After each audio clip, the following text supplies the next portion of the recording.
Je voudrais qu'on lise les textes que j'ai pour vous et j'espère que le Seigneur nous donnera le temps de parler de ce que nous avons prévu.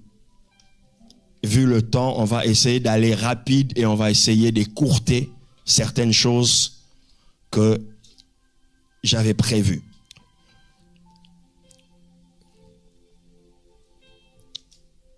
Alors, je vais demander qu'on puisse nous donner Ésaïe chapitre 28 à partir du verset 14. Ésaïe 28 à partir du verset 14.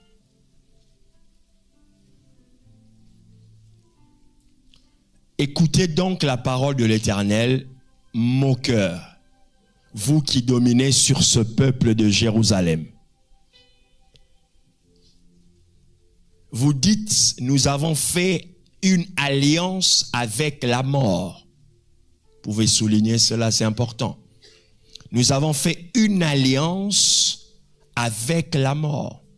C'est une réalité spirituelle. Nous avons fait un pacte avec les séjours des morts. Quand le fléau débordé passera, il ne nous atteindra pas. Car nous avons la fausseté pour refuge et le mensonge pour abri. C'est pourquoi ainsi parle le Seigneur, l'Éternel, voici j'ai mis pour fondement en Sion une pierre éprouvée, une pierre angulaire de prix solidement posée. C'est lui qui la prendra pour appui, n'aura point hâte de fuir. Je ferai de la droiture une règle, et de la justice un niveau. La droiture est une règle et la justice est un niveau. On atteint des dimensions élevées par la justice. Et la grêle emportera le refuge de la fausseté et les eaux inonderont l'abri du mensonge. Votre alliance avec la mort sera détruite. Je déclare sur une personne que l'alliance générationnelle de la mort qui pèse sur votre famille doit être détruite ce soir. Votre pacte avec le séjour de mort. Vous voyez une nuance. Ils ont fait une alliance avec la mort et un pacte avec le séjour de mort. Donc, on peut comprendre que les gens qui sont auteurs de ces choses connaissent bien les choses spirituelles. Ils savent comment est-ce qu'ils peuvent attirer les esprits, les démons, les puissances de ténèbres pour contrôler un peuple dans la mort et dans le séjour de mort. Quand le fléau débordé passera, vous serez par lui foulé aux pieds. Je voudrais aussi qu'on lise Ruth, chapitre 1er, Ruth, chapitre 1er, le 16e verset. Ruth, chapitre 1er. Ruth répondit, ne me presse pas de te laisser, de retourner loin de toi. Où tu iras, j'irai. Où tu demeureras, je demeurerai. Ton peuple sera mon peuple et ton Dieu sera mon Dieu. Où tu mourras, je mourrai et j'y serai enterré. Que l'Éternel me traite dans toute sa rigueur. Si autre chose que la mort vienne me séparer de toi. Quand je priais pour ce message, à un moment je me suis reposé et j'ai eu une vision. Et dans la vision, j'ai vu le prophète en train de poser des actes prophétiques. Et parmi les actes prophétiques qu'il posait, il avait un linge blanc sur cette partie de ses jambes, de ses cuisses. Il avait un linceul blanc. Il avait à côté de lui un seau, un très beau seau doré dans lequel il avait beaucoup d'eau. Et les gens venaient toucher ce linge, il priait pour les gens et les gens vomissaient certaines choses. Et après, quand les gens vomissaient certaines choses, ils venaient, ils regardaient dans le seau doré qui était à côté et ils voyaient la splendeur de Dieu. Et j'ai entendu clairement une voix dans mon esprit qui m'a dit, je veux à travers ce message amener les cœurs de plusieurs à avoir une alliance de destinée avec mon serviteur. Je pensais que j'allais toucher l'esprit d'une personne. Je vous ai dit, je ne suis pas comme le prophète. Lui, c'est un prophète. Son fils est le prophète. Donc, moi, j'affectionne pas forcément, pas trop. Hein, c'est pas méprisant. Mais quand je reçois des messages, je trouve que ça me prive de mon côté de prédicateur. Moi, j'aime prêcher. Alors, je ne sais pas comment lui, il fait prêcher. Après, tu as un message, il arrête. Moi, quand je commence à avoir des messages, je suis perturbé. C'est pourquoi je dis, Seigneur, laisse-moi prêcher. Et laisse les prophètes prophétiser. Donc pendant que je prêcherai là, j'ai pris que je ne reçoive pas des messages. Je préfère prêcher. Amen. Donne-moi un amen bien. Donc nous sommes au deuxième jour de notre, on peut appeler ça conférence ou séminaire. Et l'alliance, les bénéfices de l'alliance est le thème que nous avons choisi de parler de la part du Seigneur. Ce que je voudrais dire aujourd'hui, c'est que dans l'alliance, il y a une dimension de l'implication de l'homme. Plus tu es impliqué dans ton engagement, plus il y aura de l'amplification.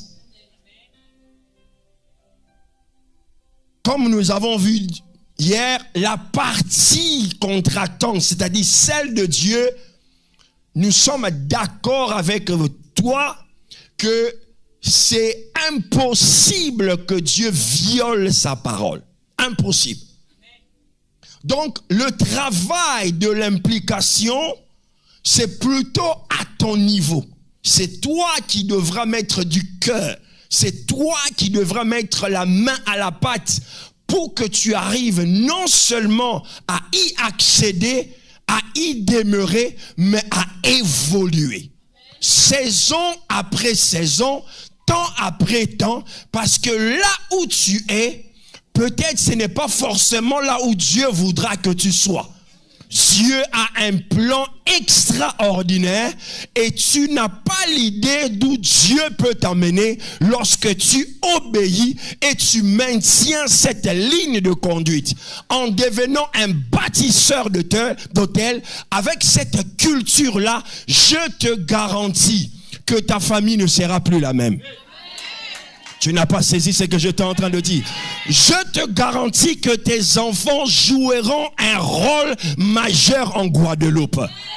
Tu n'as pas l'idée des gens que tu as dans ta maison, leur devenir, ce que Dieu a prévu pour eux. Si toi, la vie s'est arrêtée à un certain moment, ceux qui sont en ta charge, sous ta responsabilité, Dieu n'a pas encore commencé avec eux.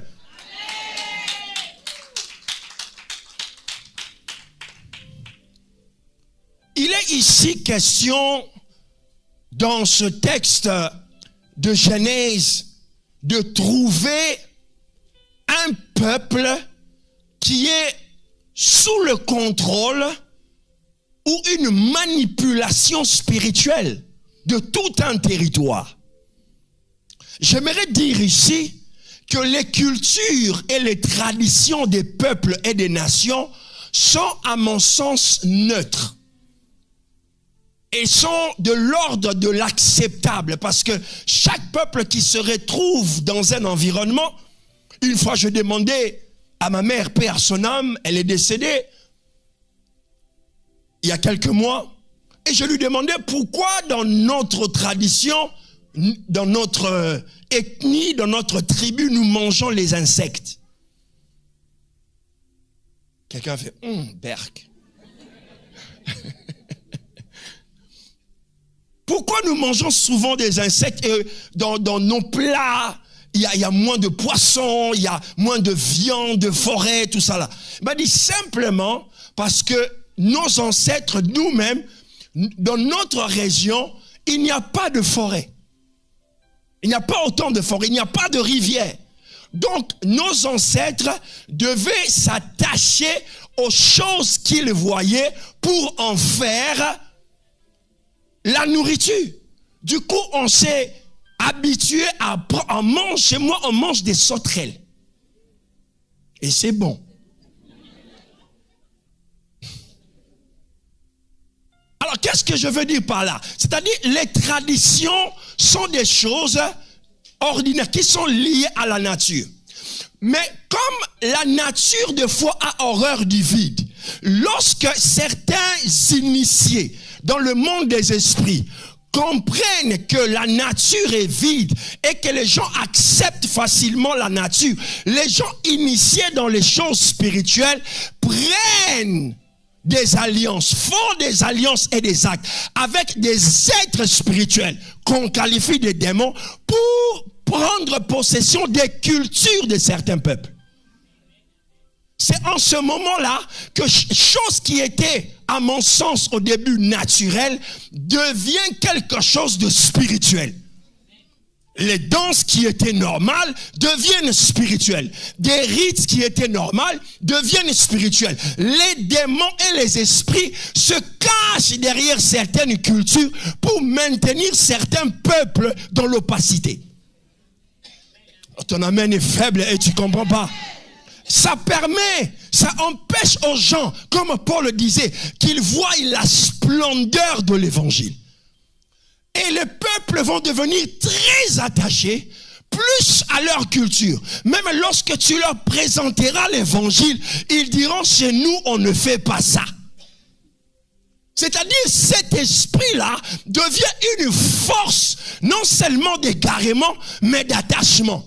Mais on le place dans le cadre de la culture, du normal. Mais lorsqu'on les visionne à travers la parole de Dieu, on trouve qu'il y a un problème. Ce peuple vit sous un pacte et sous une alliance de la mort. Parce qu'il y a des maîtres, des gens qui ont travaillé et qui ont compris que ces esprits peuvent contrôler toute une nation. Ma prière ce soir, c'est que tu ne fasses plus partie des hommes et des femmes qui vivent sous l'emprise des esprits qui contrôlent un territoire.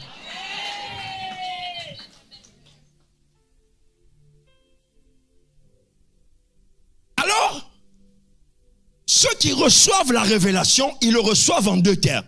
Dieu leur dit, je ferai de la droiture une règle et la justice un niveau. C'est-à-dire, Dieu trace un chemin et il pose une dimension dans laquelle l'homme peut entrer pour ne plus être affecté par ces choses. C'est comme ça que Dieu va ouvrir le chemin de l'alliance.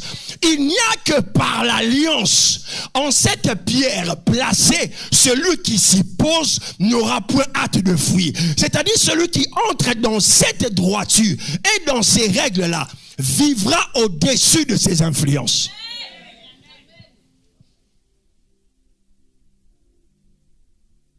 Et c'est comme ça que l'histoire que je vous ai racontée, tout à l'heure le verset de Ruth va intervenir. Mais j'interviendrai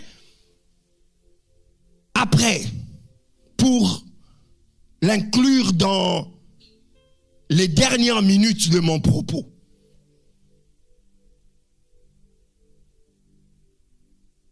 Il est question ici de connaître l'histoire, comment Dieu peut, dans son plan extraordinaire, te sortir d'une influence qui tient peut-être la lignée de votre famille, peut-être le territoire dans lequel tu habites, en t'offrant une alliance éternelle, en ouvrant pour toi une voie exclusive Lorsque tu entres dans cette voie-là, tout ce qui a été prévu dans cette lignée de cette contrée-là ne t'atteindra plus jamais.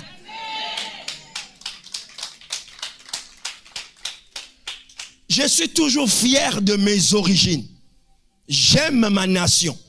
Mais j'aime une phrase que le prophète a dit un jour. On n'est jamais marié à sa nation.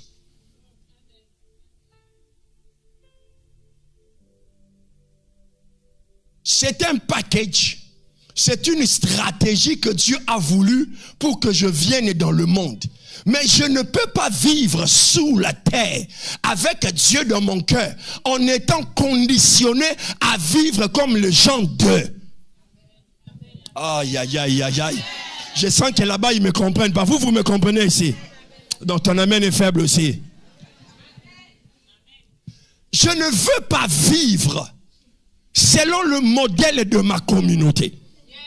Je ne veux pas vivre selon les chemins tracés par les gens de ma nation. Je vais vivre selon le modèle divin, représenté par le chemin de mon alliance personnelle avec Dieu. Je veux le rencontrer. Je veux découvrir les voies. La Bible dit que ceux qui se confient en l'Éternel, il a placé des voies dans leur cœur. Il y a des voies. Je refuse d'échouer parce que les gens de mon pays échouent. Je refuse d'être médiocre parce que les gens de ma nation sont médiocres. Je ne suis plus dans la logique de subir à cause de cette parole. C'est comme ça que Dieu va créer les alliances de destinée. Dis les alliances de destinée. Non, dis-le avec conviction. Dans les mystères des alliances de destinée, Dieu, comme je vous l'ai expliqué hier, il y a une suite logique avec ce que j'ai enseigné hier et ce que je dis aujourd'hui. Dieu a déjà fait le travail de dépositaire. C'est des gens qui sont des garants. Vous savez, chez nous, dans mon pays, le président de la République est une institution. C'est pas comme en France, là, on parle de la présidence. Donc on voit tout un office. Mais chez moi, le président, c'est-à-dire l'individu, représente, il incarne. On l'appelle le père de la nation. Il n'est pas seulement le chef de l'État, il incarne le pouvoir suprême du pays. Un individu. Et Dieu fait pareil. Lorsque Dieu choisit un homme, il s'incarne en lui. Il devient un mandataire. Il devient un garant de ce territoire-là, de cet environnement-là. Dieu fait confiance en cet homme, plus qu'il ne fait confiance aux anges. Aïe, aïe, aïe, aïe, aïe. Tu as raté. Les anges n'ont pas d'émotion. Les anges n'ont pas marché avec Dieu. Ils étaient là. D'ailleurs, dans l'art de la création, la Bible ne nous parle pas comment Dieu a créé les anges. On nous montre un fait. C'est-à-dire, ils ont été là. Mais Dieu, la Bible nous révèle comment est-ce que Dieu a créé l'homme. Et l'homme va marcher avec Dieu. Les anges ne marchent pas avec Dieu. Ils sont autour de Dieu. Mais Dieu marche avec un homme. Et il apprend à lui faire confiance. Pourquoi? Parce qu'il se dit, l'homme avec ses faiblesses arrive à me croire. Mais les anges ont toujours été là. Ils sont pas dotés de chair. Ils sont pas dotés de volonté. Ils sont dotés d'ordre. Les anges fonctionnent par l'ordre. Mais l'homme fonctionne par la volonté. Il est capable de choisir. Donc s'il choisit, c'est qu'il est capable de réfléchir. S'il réfléchit, c'est parce qu'il peut comprendre pourquoi il va marcher avec Dieu. Le garant doit s'assurer que celui qui vient prendre cette alliance a le même esprit. Il doit s'assurer que leurs cœurs vont se connecter. Leurs cœurs vont se mélanger et vont devenir un cœur pour Dieu. Je te parle de mystère de vie, le mystère des rencontres. Je ne suis pas de ta famille, je ne suis pas ton cousin, je ne suis pas ton neveu, je ne viens pas de la rue à côté de votre maison. Je viens d'un autre continent, tu viens d'un autre continent. On n'a pas grandi ensemble, mais à un moment de notre destinée, Dieu va nous faire rencontrer. Parce que c'est le mystère de la grandeur. C'est le mystère de la vie. Laisser sa vie être conduit par Dieu en acceptant qu'au bout du chemin, Dieu mettra une personne que je ne connais pas sur mon chemin.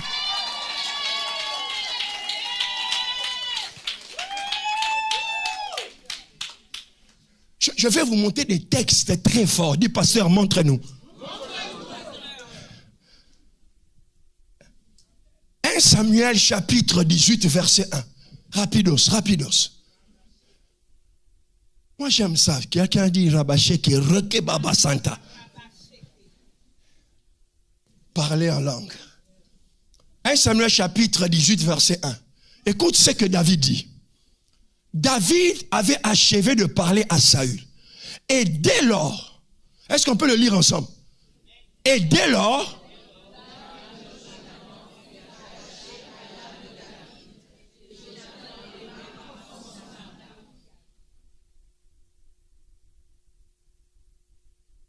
s'attacha. Jonathan aima David. Leurs âmes furent attachées. David vient d'une famille simple, mais destinée à être roi. Jonathan est fils de roi. Encore un autre texte. Je sais pourquoi je vous montre ces textes. 1 Samuel chapitre 20 verset 16. 1 Samuel 20 verset 16.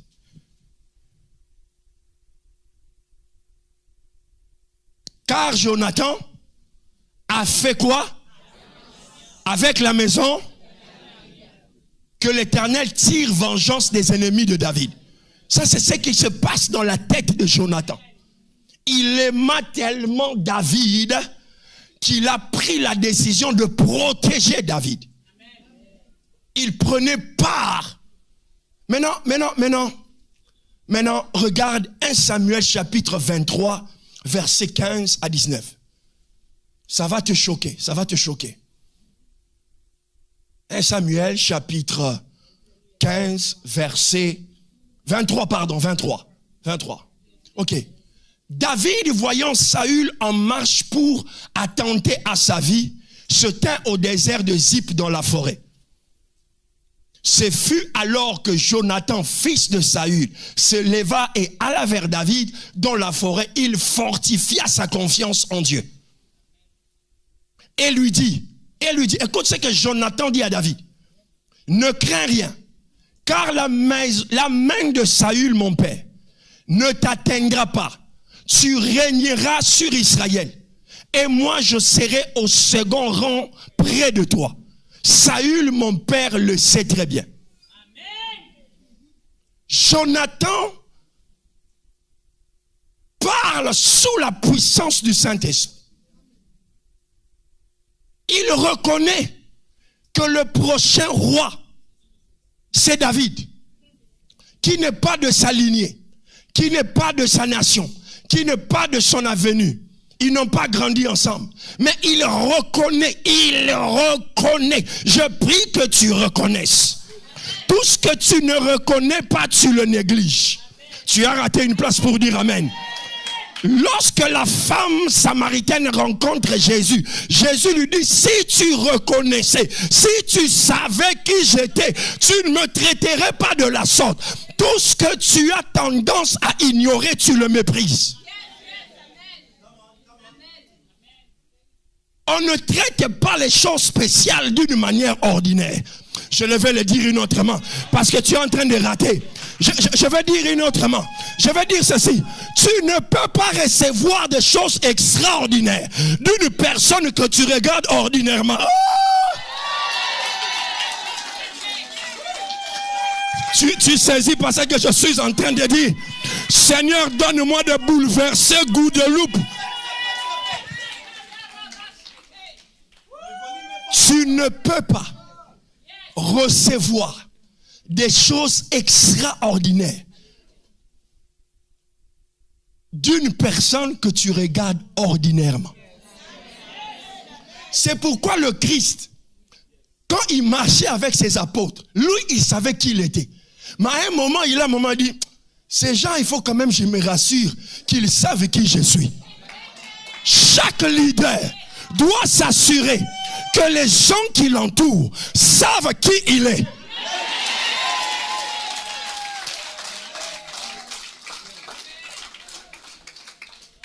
Le problème de relation, c'est que les gens des fois n'ont pas la révélation de qui nous sommes. Et lorsque quelqu'un n'a pas de révélation de qui tu es, il te traite comme tout le monde. I am not everybody. I am somebody. Je ne suis pas tout le monde. Monsieur, je ne suis pas tout le monde. Tu ne traites pas un homme que Dieu t'a donné comme les collègues du travail.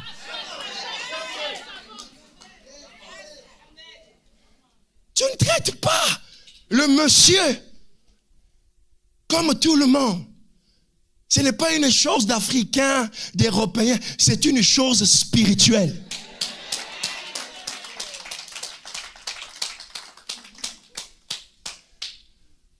Ton pasteur, c'est l'ange de la maison. C'est l'ange de la maison. Même s'il y a un pasteur ici qui commence à cracher le feu quand il dit Alléluia, mais il ne sera pas plus grand que Kingdom of Us du Body. Même s'il remplit des stades, il y a débordement. C'est son onction, c'est sa grâce. Mais ici, the man of the house, the angel of the house, is this man right here.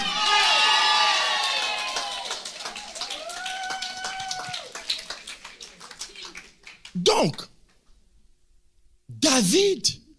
Jonathan reconnaît que David est appelé. Il a l'onction. Mais écoute le drame. Comment Jonathan va mourir loin de David? Parce qu'il le dit, je serai second après toi. Donc il croyait en la prophétie. Il avait fait alliance avec David, mais il n'était pas impliqué. Il n'avait pas de tripes. En d'autres termes, il a accepté l'alliance de la mort qui régnait dans la lignée de Saül. Il a accepté s'accrocher au lien familial qui allait dans l'alliance.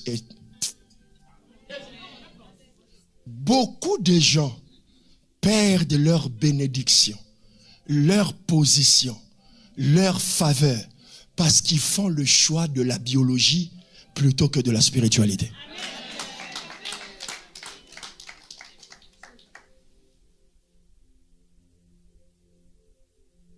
Il est mort parce qu'il s'est attaché à la lignée de Saül. Il est mort le même jour que Saül, Jonathan. Le même jour. Le même jour. Il est mort. Mais est-ce que vous ne voyez pas que c'est un drame? Je sais que c'est lui. Mais comment tu fais pour que ça ne soit pas lui? Comment tu sais que c'est lui, mais tu es attiré par autre chose que lui? Et tu fais le choix d'aller vers celui que tu ne devrais pas.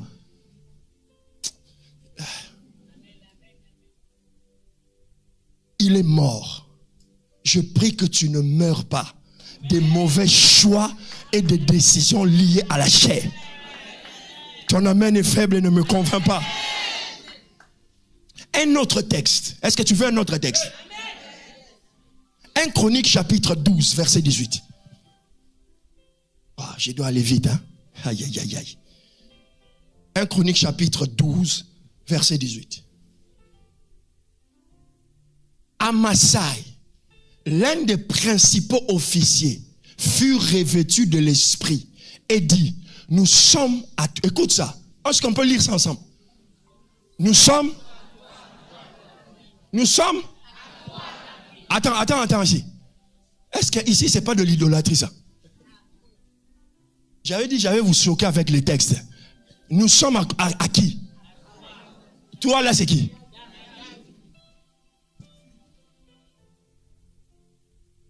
Nous sommes à toi, fils d'Isaïe, et avec toi. Pour être vraiment avec quelqu'un, dans les domaines des alliances, il faut être à lui.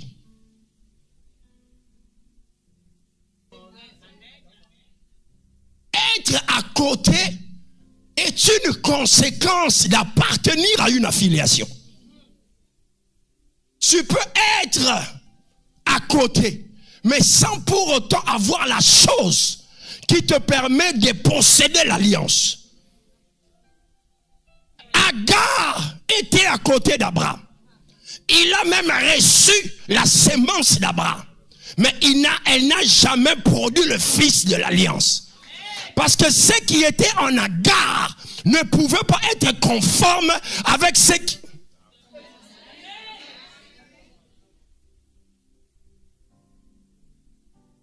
Nous sommes à toi. Dans le milieu religieux, on va vous dire, vous avez commencé l'idolâtrie, hein? Vous appartenez à un homme maintenant. Il faut fuir cette église-là. Ce gars-là, c'est un manipulateur. Il vous manipule, il vous hypnotise. Mais regarde le texte. Nous t'appartenons, David. Nous sommes à toi. Pour la cause que Dieu nous a appelés à faire. Pour le travail qui doit se faire dans cette nation. Nous sommes avec toi et nous serons à côté de toi.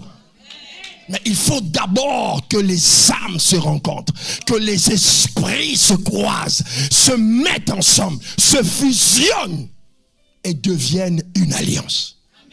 Une alliance de destinée. C'est ainsi que j'entre dans les derniers chapitres de ma prédication. Une famille se déplace. Ruth chapitre 1er. Une famille dont le père s'appelle Elimelech, dont la femme s'appelle Naomi. Ils ont 2 fils, Machlon et Kiljon. Ils se déplacent de la maison du pain qui est Bethléem à cause d'une crise sordide de pain ou une crise de farine. Ils décident de quitter Bethléem, la maison aussi d'alliance, pour aller s'implanter chez Moab, chez les Moab, ou dans le territoire de Moab, en sachant que Moab est l'ancêtre des Moabites, et Moab est le fils que Lot a eu avec sa fille aînée. Donc dans la lignée des Moabites et dans le territoire de Moabites règne un esprit, parce qu'un Dieu dirige ce territoire qu'on appelle Kodesh, je pense. Et ce Dieu-là, ce démon, cet esprit, on lui fait des sacrifices humains. Et c'est là où cette famille, dite chrétienne, dite enfant de Dieu, vont décider d'aller s'installer. La mort frappe Kiljon, la mort frappe Malchon, les 2 fils de Naomi. Dans cette histoire, lorsque les 2 garçons meurent, Naomi, qui est la mère, se retrouve avec ses 2 belles filles, en l'occurrence Ruth et Orpa. Le nom de Ruth veut dire amitié et le nom de Orpa veut dire ténacité, témérité, persévérante. Mais Ruth n'a un simple nom, amitié. Lorsqu'on regardait les 2, forcément par leur nom, on pouvait dire que Orpa avait les prédispositions peut-être d'une manière visuelle d'être plus tenace dans l'alliance que Ruth. Mais c'est le contraire qui se passera. Lorsque Naomi va leur dire, je n'ai plus rien à vous offrir, je n'ai plus d'argent, je n'ai plus d'enfants, vous devez prendre vos dispositions. La première à partir, c'est Orpa. Pourquoi Orpa part? Parce qu'elle n'est pas liée à Naomi par alliance. Elle est liée à Naomi par intérêt. Combien de hommes et de femmes viennent à l'église, se lient à notre onction par intérêt? Donne-moi un amen bien. En fait, tu ne crois pas en moi. Tu crois que par moi, Dieu va résoudre tes problèmes. Ah, tu vois, les amens sont un peu... Mais je te dis seulement la vérité. Il y a des efforts que tu fais. Il y a des choses que tu fais. En réalité, quand tu regardes toi-même, tu es conscient. C'est pas parce que tu crois profondément en moi. Tu crois que quand j'ai pris, Dieu exauce. Quand j'impose les mains, la maladie part. Mais ma personne ne t'intéresse pas. C'est pourquoi tu es prêt à partir le jour où tu ne vois plus ces choses.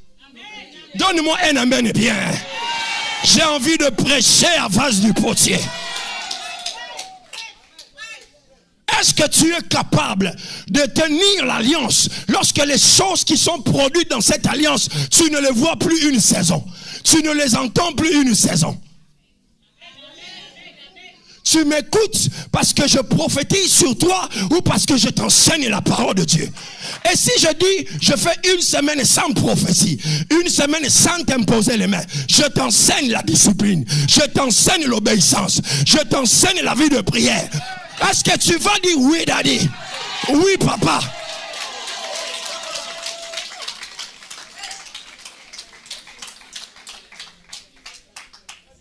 C'est parce qu'en primo, tu trouves tes intérêts. Et des fois, les motivations de nos actes sont des intérêts sordides. Parce que tu penses à toi. Et c'est ça, Orpa. Dès que Naomi, qui n'a plus rien à lui offrir, lui dit, tu peux partir sans forme de procès. C'est le temps pour moi de changer d'église. C'est le temps pour moi d'aller voir un autre prophète qui est arrivé. C'est le temps pour moi mon temps est fini. Et les chrétiens sont spécialistes en bifurcation des voies de Dieu. Dieu m'a dit, je ne sens plus. Je constate que la main de Dieu, je commence à voir comme si la gloire de tout ça là, ce sont que des balivernes. C'est des mensonges cousus de fil blanc que tu te fais dans ta tête pour prendre une escapade et sortir de l'alliance. Comme on dit, celui qui veut se débarrasser de son chien,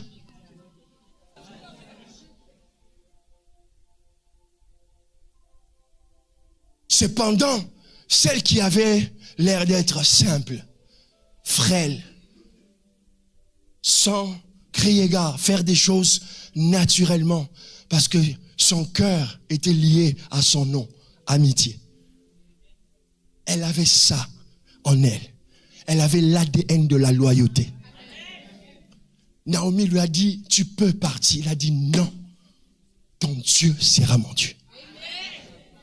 Mon âme n'est pas attachée à toi parce que tu m'as donné un mari. Mon âme est attachée à toi parce que je sens et je sais qu'il y a quelque chose. Tu es un mandataire divin. Tu es un dépositaire parce que tu viens de Bethléem. Ah, tu ne comprends pas de ce que je suis en train de parler. Beaucoup de gens aujourd'hui s'attachent à des hommes de Dieu à cause de leur apparence, à cause de leur éloquence, à cause de leur savoir-faire dans certains domaines. Non, non, non, non, non. Une fois, je faisais une séance de coaching. J'ai demandé à la classe, qui sont vos héros? Il y a des jeunes filles qui me disaient, Michelle Obama, tel ceci. J'ai dit, vous êtes des mensongères, vous. J'avais envie de prendre ma Bible et de leur jeter sur le visage. J'ai dit, est-ce que vous, Michelle Obama, vous connaissez? Qu'est-ce qu'elle a fait pour vous? Ta maman qui t'a porté 9 mois dans le ventre. Ta maman qui t'a mené à l'école. Ta maman qui a supporté tes bêtises. Elle n'est pas ta héroïne. Tu vas choisir une femme qui ne te connaît ni d'Adam, ni d'Ève. Parce qu'elle écrit des livres. Ça, c'est le côté moderne des choses. On veut une coach. Elle a l'apparence. Elle s'habille d'une certaine manière. Elle harangue les foules. Lorsqu'elle entre avec son sac Louis Vuitton, avec ses chaussures Louboutin, et les gens sont épatés. Naomi n'avait plus rien. Naomi n'avait rien. Mais Ruth a dit, c'est toi que je veux. Parce que c'est toi que je veux. Je m'attache à toi parce que je sais que ma vie est liée à la tienne. Je m'en fous de ce qu'on peut dire.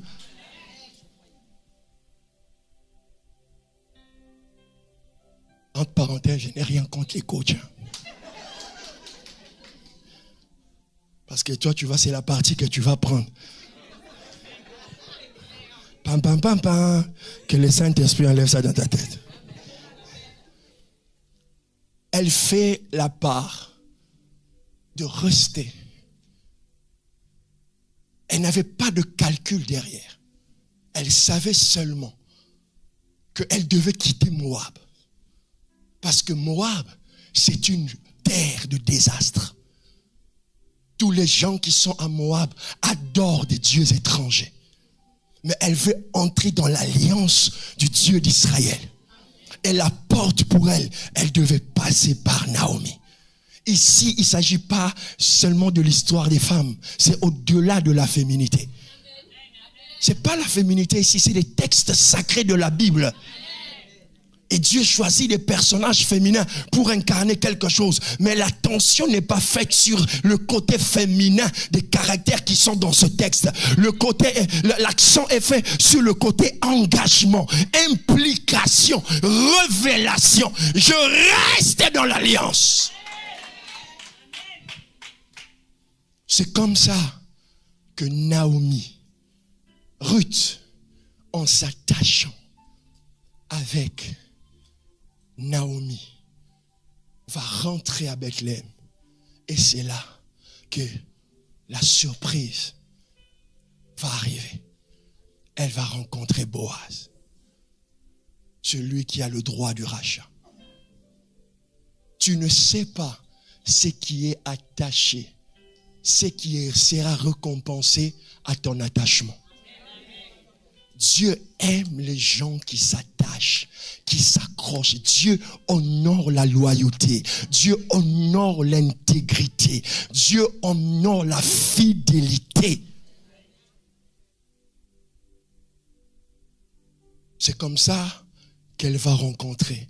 Mais quand elle rencontre Boaz, la Bible dit qu'elle les travaille. Elle s'implique sans intérêt. Elle travaille.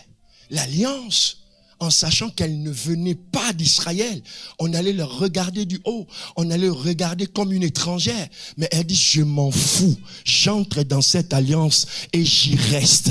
Vous voyez, ça c'est une mentalité des personnes qui ont compris, je n'ai pas besoin de savoir les origines de comme. Si je vois en cet homme qu'il a le potentiel, il a le bagage d'être le garant d'une alliance de bénédiction, de transformation de ma vie, j'y entre et j'y demeure.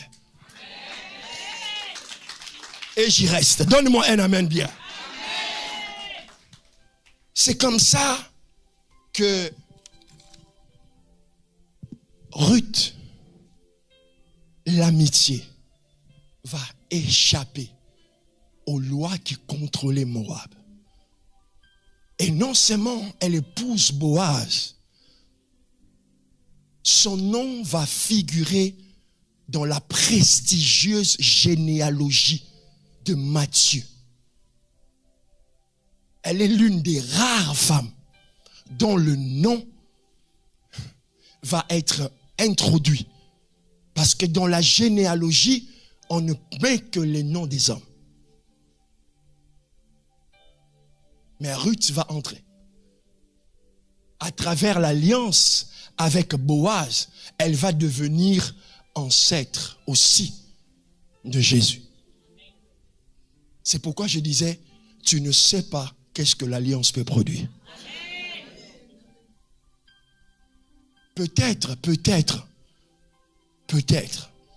Je n'ai pas dit c'est une prophétie, mais j'ai dit peut-être. C'est la première fois d'ailleurs que je descends de là. C'est comme si l'onction des prophètes me retenait là-bas. Peut-être que dans ta maison, le prochain ballon d'or est dans ta maison. Amen. Peut-être. Marie-Jo était d'ici. Pérec.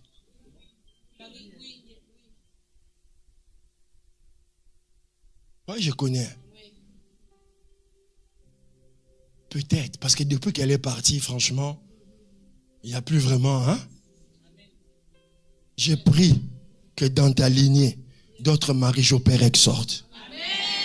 Des championnes. Tu ne sais pas. C'est pourquoi je t'en supplie par les compassions de Jésus. Sois un homme et une femme d'alliance. Mais lie ton cœur à celui de ton Père spirituel. Prends des actes d'alliance, de destinée.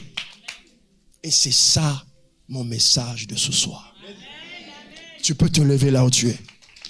Tu peux acclamer le Seigneur. Il me reste 2-3 minutes. Je vais prier.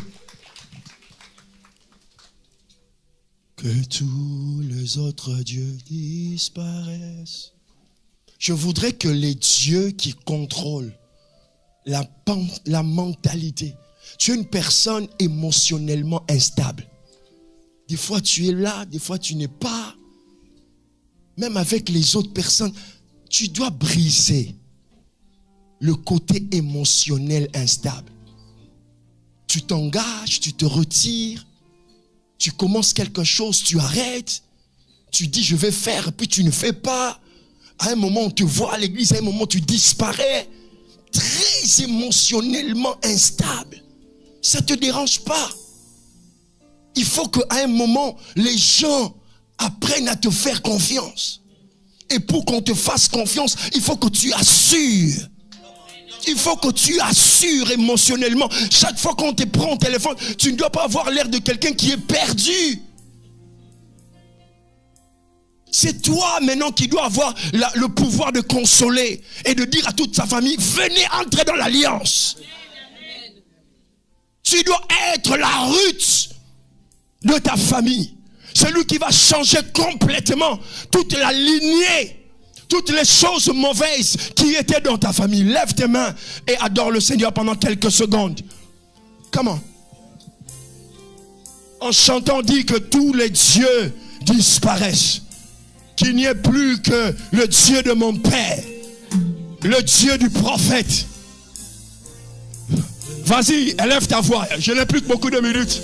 J'ai fini.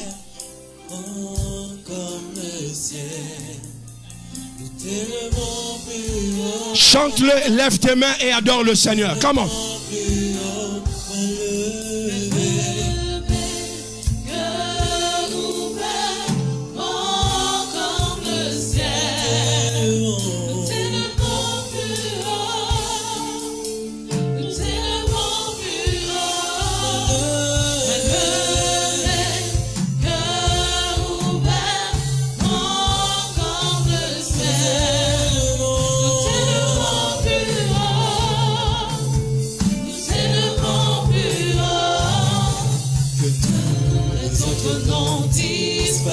Que les autres noms disparaissent. L'infidélité. Les dieux de la mort. Il faut que le Dieu de Kingdom. Jésus